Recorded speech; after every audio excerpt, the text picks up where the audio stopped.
Pordenone deve la sua fortuna economica all'abbondante presenza di acque che hanno dato energia ad opifici mossi da ruote idrauliche. 80 ruote che giravano tutte insieme con la forza dell'acqua e muovevano opifici di ogni genere e stimolavano l'ingegno di chi voleva fare panni, rami, farine, selle, corde per i cavallanti che per le alzaie tiravano i burci, trabaccoli, patane, peote, burchielli che venivano trainati con le corde controcorrente al porto di Pordenone. L'antica corderia Corai utilizzava le acque del Rio Cappuccini, una produzione che per 200 anni ha utilizzato le acque del territorio e che ora prosegue a Cordenons.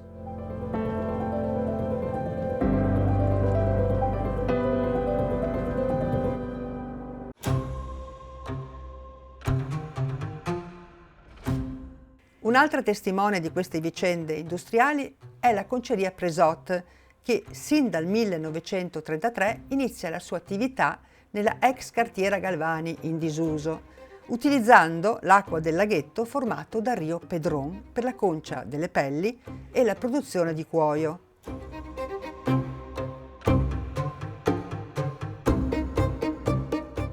Una produzione protetta da San Giovanni, il santo delle pelli, che viene ogni 23 giugno ricordato sulle rive del laghetto che dà energia alla produzione.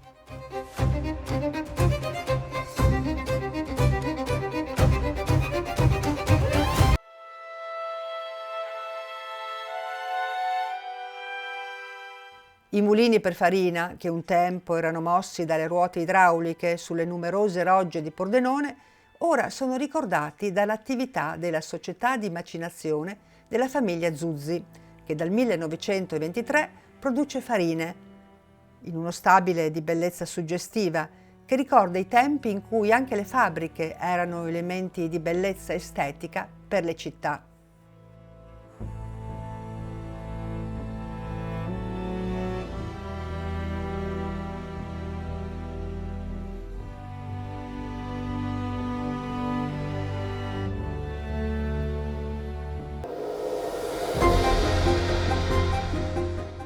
Un fermento artigianale ed industriale che ha permesso lo sviluppo eccezionale di Pordenone, con poi i cotonifici e le industrie metalmeccaniche.